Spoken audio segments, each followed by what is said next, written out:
আপু ভাইয়া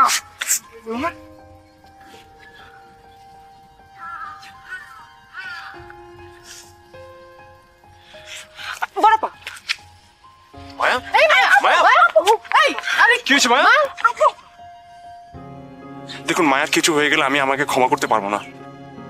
আমি আপনাকে কথা দিচ্ছি আমি ভাবনার সঙ্গে কোনো সম্পর্ক রাখবো না। তুমি আমাকে নিয়ে আর দুশ্চিন্তা করো না, তাহলে আমিও ভালো থাকতে পারবো না। তুমি এখন এই সমস্ত কথা কেন বলছো?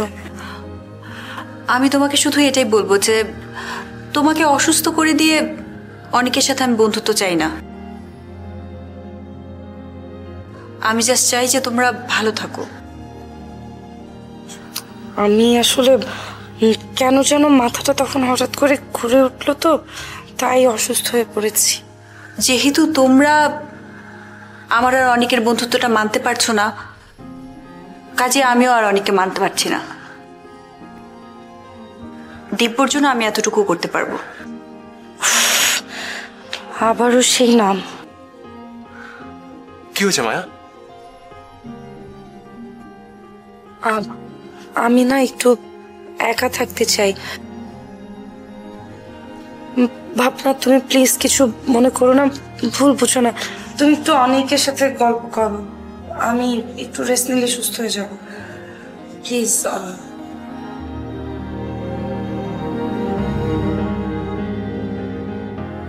ভাবি আমি সরি, আমি আসলে বুঝতে পারিনি তুমি আমার কথা এত কষ্ট পাবে। আরে পাগল তুই, সরি হবার কিছু নেই। আমি জাস্ট এমনি একটু অসুস্থ হয়ে পড়েছিলাম, সরি বলার কিছু নেই। তোমাকে ঠিক এই কারণে এত ভালো লাগে। থ্যাংক ইউ ভাবি। আচ্ছা ভাবি, আরেকটা কথা প্লিজ, হ্যাঁ তুমি কিছু মনে করো না। আমি তোমার বোন রিয়ার সাথে মিশতে চাই না, তুমি ওকে একটু বলে দিও। হ্যাঁ এই হৃদয়, আচ্ছা তুমি রেস্ট নাও, আমি দেখছি। আমি ওর সাথে স্বাভাবিকভাবে এই কথা বলবো, আমি দেখছি। আপনি চলো দেখি দিব্য কোথায়।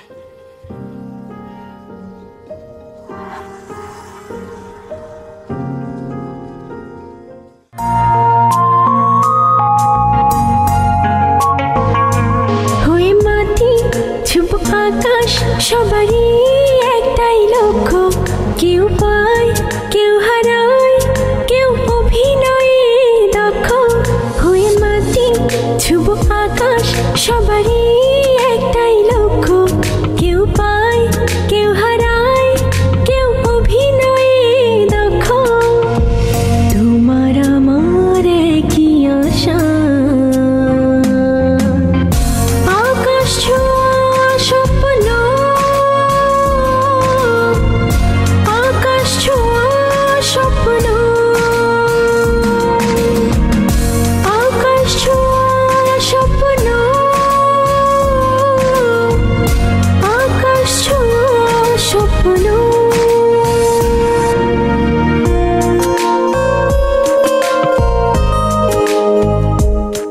আমি তোমাকে যতই দেখছি অবাক হচ্ছি। তুমি তো কখনো এমন ছিলে না নীলা। হ্যাঁ এমন ছিলাম না, এমন হতে বাধ্য হয়েছে। কেউ একজন আমাকে বাধ্য করেছে। না, তোমাকে কেউ বাধ্য করেনি, বলো উস্কে দিয়েছে। রাইসা আপু যেভাবে চাইছে তুমি সেভাবেই চলছো। কি বলতে চাচ্ছ তুমি ভাইয়া? আমি কি বলতে চাইছি সেটা তুমি খুব ভালোভাবেই জানো। তোমার আর রাইসা আপুর জন্যই ভাবির আজকে এই অবস্থা। শোনো ভাইয়া, আমি কোনো বাচ্চা মেয়ে না, আমার বোঝার মতো যথেষ্ট জ্ঞান হয়েছে। আর আমি ঠিকই বুঝতে পারছি যে আসলে প্রবলেমটা কোথায় হচ্ছে।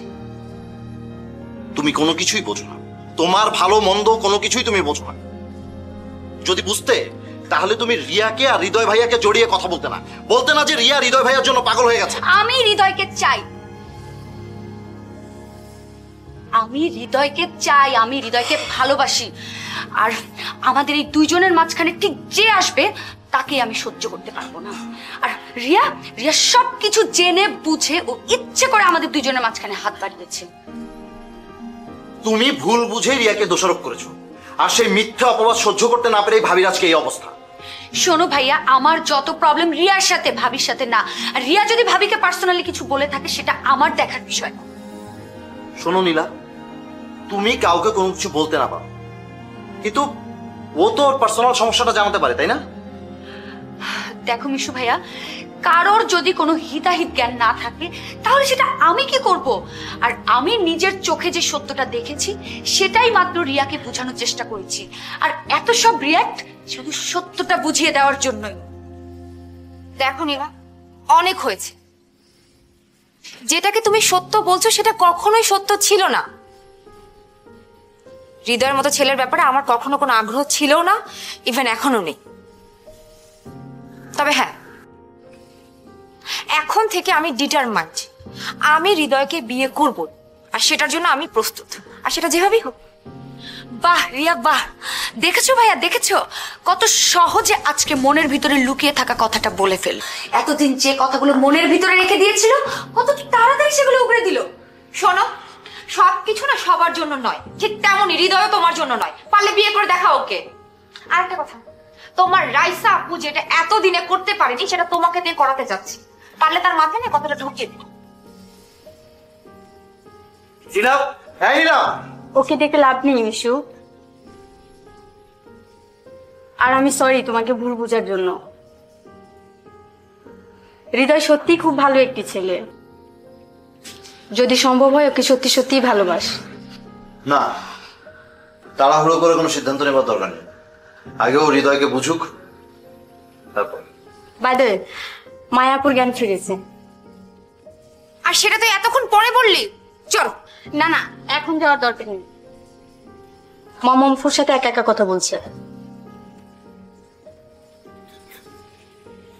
ব্যাপারটা কি? রোদেলা কি বোঝাতে চাইলো?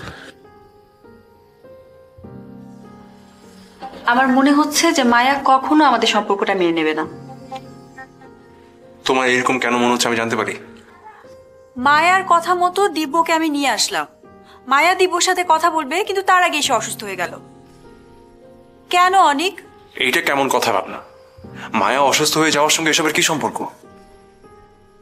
আমার মনে হচ্ছে দিব্যর কথাই ঠিক। আসলেই তো রাইস আসার পর থেকে যে পরিমাণ মানসিক চাপের উপর যাচ্ছে, একটার পর একটা ঝামেলা, ও বেচারি আর কত সহ্য করবে? আর আমাদের তো এটা ভুলে গেলে চলবে না, আমি তোকে সুস্থ করে বিয়ে করেছিলাম। হয়তো তোমার কথাই সত্য। আসলে মেয়ে মানুষ তো, তাই একটু কমপ্লেক্স চিন্তা ভাবনা আসে। তুমি এক কাজ করো না, তুমি দিব্যকে ডেকে মায়ের সাথে কথা বলিয়ে দাও। আরে বাবা, এত তারা কিসের? মায়া আর একটু সুস্থ হোক। না, আমি ভাবছিলাম যে দিব্য যদি আবার চলে যায়। দিব্য অলরেডি চলে গেছে। শুনলাম মায়ের নাকি সেন্স ফিরে এসেছে, তাই ওকে আটকালাম না। দিব্যর বারবার হসপিটাল থেকে কল আসছিল, কি যেন একটা ইমার্জেন্সি পেশেন্ট, যেতে হয়েছে। এখন কি হবে? মায়া রিয়েক্ট করবে তো? আমি মায়ের সঙ্গে কথা বলবো। আপনি মায়াকে চেনেন না, তাছাড়া এই মায়াকে আগেও দেখেছি আমি। অনিক সাহেব, আপনি আমার উপর ভরসা রাখতে পারেন। আপনি বুঝতে পারছেন না, মায়াকে আর কোনোভাবেই মানসিক চাপ দেওয়া সম্ভব না, একেবারেই নিশ্চুপ হয়ে যেতে পারে। আচ্ছা ঠিক আছে, প্রয়োজন হলে দিব্য আবার আসবে, ও আমাকে কথা দিয়েছে।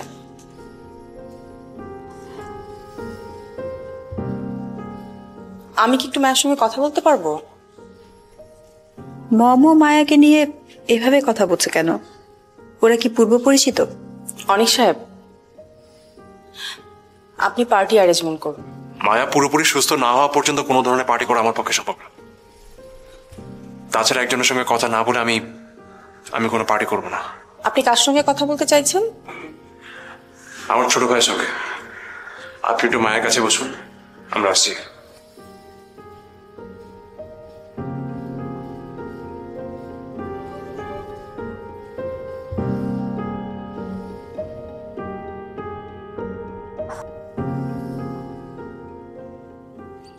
পালাচ্ছেন? কে? আমি রাইসা, অনেকের কাজিন, আপনার স্ত্রীর বান্ধবীও বলতে পারেন। বুঝতে পেরেছি। কি যেন বলছিলেন? বলছি না, পালিয়ে কি বাঁচতে পারবেন ডাক্তার সাহেব? না, পালাচ্ছি না। হসপিটাল থেকে ইমার্জেন্সি কল এসেছে, তাই চলে যাচ্ছে। এই কথাটা না এই বাসার সবাই বিশ্বাস করলো, আমি কিন্তু বিশ্বাস করতে পারছি না মিস্টার দিব্য। কি বললে বিশ্বাস করবেন? সত্যটা, যে সত্যটা লুকানোর জন্য আপনাকে এইভাবে বাধ্য হয়ে পালিয়ে যেতে হচ্ছে, সেই সত্যটা।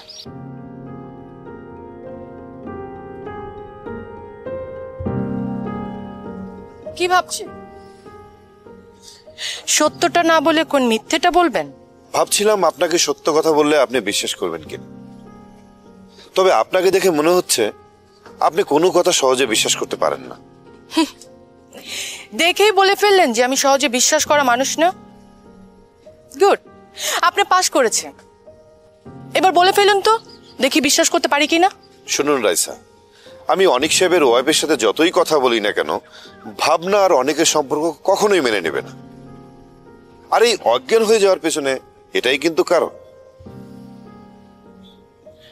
তবে আমার কিন্তু আর একটা জিনিস মনে হচ্ছে, এই অজ্ঞান হয়ে যাওয়ার পেছনে আপনারও কিন্তু হাত আছে। সেটা আপনি বিশ্বাস করেন বা না করেন সেটা আপনার ব্যাপার। চলি।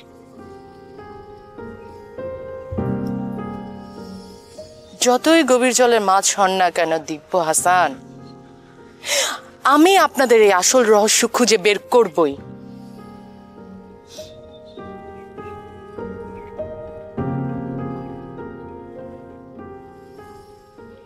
এভাবে মন খারাপ করে বসে থাকলে কি সমস্যার সমাধান হয়ে যাবে? ওর বলছি চল চল।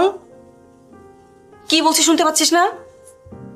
আচ্ছা দিব্য কি জানতো? প্লিজ নামটা আমার সামনে আর উচ্চারণ করিস না তো। ওকে, এই নামটা যদি উচ্চারণ না করলে তোর সমস্যার সমাধান হয়ে যায়, আমি আর উচ্চারণ করবো না। কিন্তু দেখ, বাইরের সবাই কিন্তু তোর এই ব্যাপারটা নিয়ে সন্দেহ করছে। আমি কোনোভাবেই ওর উপস্থিতি মেনে নিতে পারছি না। তুই না চাইলে তোর সামনে আর কখনোই আসবে না, কিন্তু সমস্যাই থেকে যাবে। আমি যেটা কখনোই চাই না, সেটা বারবার আমার জীবনে কেন হয় তুই বলতে পারিস? এটাই নিয়তি, এভাবেই আমাদের বাঁচতে হয়। সমাজের প্রয়োজনে, নিজেদের প্রয়োজনে। এই ঘর থেকে বাইরে চল, হ্যাভ ফান, সবার সঙ্গে নর্মাল অ্যাটিটিউড কর, দেখবি ভালো লাগবে।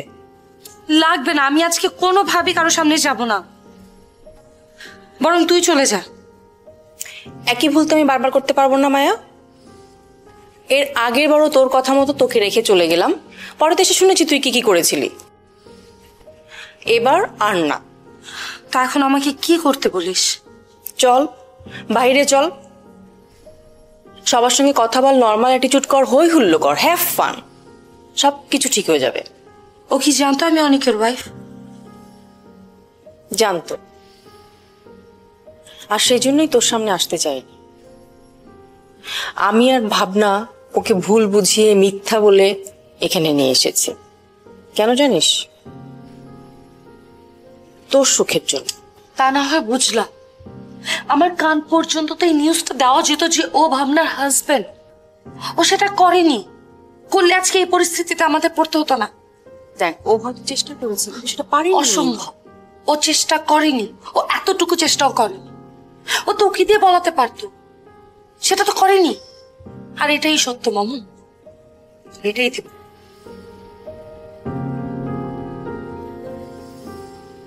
আমি পরিবর্তন হতে চাই না, আমি ঠিক যেমন আছি তেমনই থাকতে চাই। তাহলে থাক তুই তোর জেদ নিয়ে, আমি আর তোর সাথে নেই। আমি খুব ভালো করে জানি আমার প্রয়োজনের সময় আমি তোকে পাবো না, যেমন আপুর বেলাতেও পাইনি। আপু যখন স্থির ছিল তখন যদি আমাদের পাশে এসে মিশু না দাঁড়াতো, তাহলে না এখনো আপু সুস্থ হতো না। আমি ঠিক বুঝতে পারছি না তোমরা একটার সাথে আরেকটা বিষয়কে কেন মিলাচ্ছ। প্লিজ আমার কথা শোনো, একটু থামো তোমরা। দেখ মিশু, আপু যখন অসুস্থ ছিল তখন রোদেলা একবারের জন্য আমার পাশে এসে দাঁড়ায়নি, আমাকে কোনো ধরনের সহযোগিতা করেনি। কেন সেদিন তোর পাশে দাঁড়ায়নি সেটা কাউকেই বলতে পারিনি। তুমি মিশুকে জিজ্ঞেস করে দেখ, প্রতিদিন আমি একবার করে ফোনে খবর নিয়েছি। ও সত্যি বলছে। রোদেলা তখন প্রতিদিনই ফোন দিয়ে খোঁজ দিত। এখন আমি জাস্ট একটা জিনিসই জানতে চাই, হৃদয়ের ব্যাপারে তোরা আমাকে হেল্প করবি, হ্যাঁ কি না? অবশ্যই করব। তুই যেভাবে চাইবি ঠিক সেভাবেই সহযোগিতা করবি। তুই ঠিক সেভাবেই জয়ী হবি যেভাবে ভাবি হয়েছে। তোর পাশে সব সময় আছে। কিন্তু আমার প্রশ্ন হলো, অনিক ভাইয়া কিংবা আপু বিষয়টাকে সহজভাবে নিবে কিনা? এই মুহূর্তে হয়তো সহজভাবে কেউ মানবে না, কিন্তু সময়ই বলে দিবে আমাদের কি করতে হবে। তোর সাথে আমার কিছু কথা আছে, চল। মিশু প্লিজ, তুমি কিছু মনে করো না। দেখ, আমার একটাই কথা, আমি না নীলার কাছে হেরে যেতে পারবো না। উফ, কথা না বাড়িয়ে চল তো।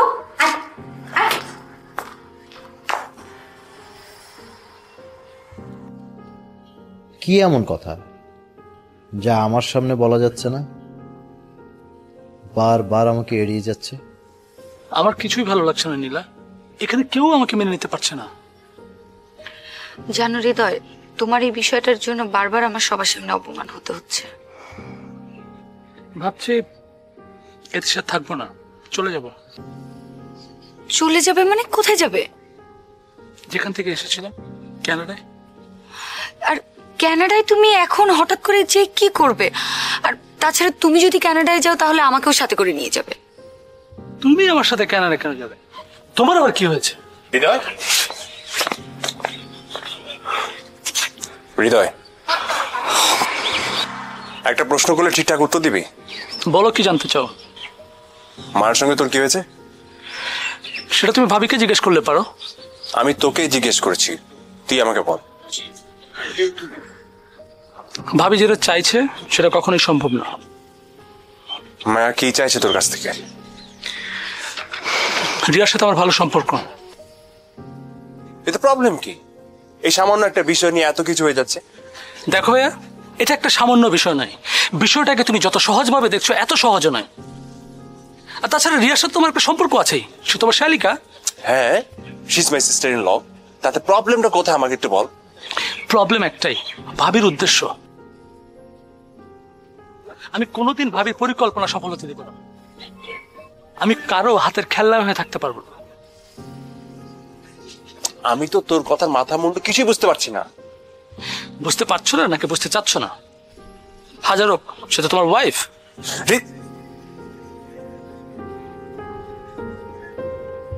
তুই যাবে কি জানা?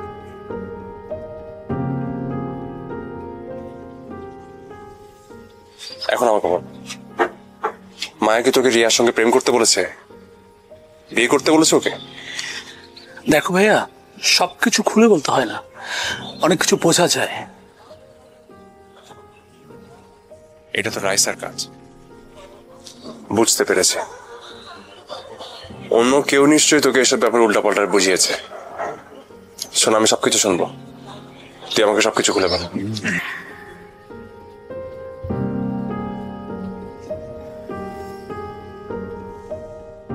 কে এই মায়া? দিব্যর নাম শুনে কেন অস্থির হয়ে যাচ্ছিল? মায়াই কি তাহলে দিব্যর এক্স লাভার? মায়া কেন ওর সাথে দেখা করার জন্য পাগল হয়ে গিয়েছিল?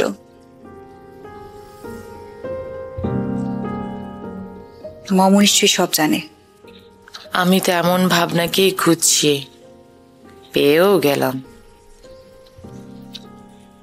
মায়া যদি দিব্যর ভালোবাসার মানুষ হয়ে থাকে তাহলে সমস্যা কোথায়? সে তো অতীত। এমন অতীত তো আমারও আছে। যত যাই হোক, আমাকে সত্যটা জানতেই হবে।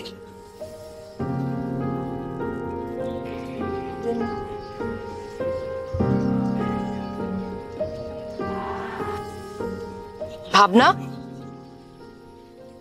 রাইসা তুমি কি ভাবছো এত গভীর ভাবে? কই কিছু না তো। লুকাতে চাচ্ছ?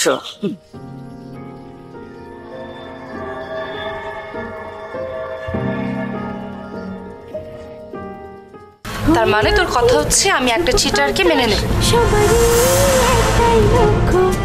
আমি তো মেনে নিতে বলছি না। দেখ, দিব্য কিন্তু তোর অতীত, আর অনিক তোর বর্তমান। অতীতের জন্য তুই বর্তমানকে কেন ঠকাবি? আজকে তোর ফার্স্ট ম্যারেজ অ্যানিভার্সারি, তোদের দাওয়াতে সবাই আসছে, আর তুই এখানে বসে আছিস।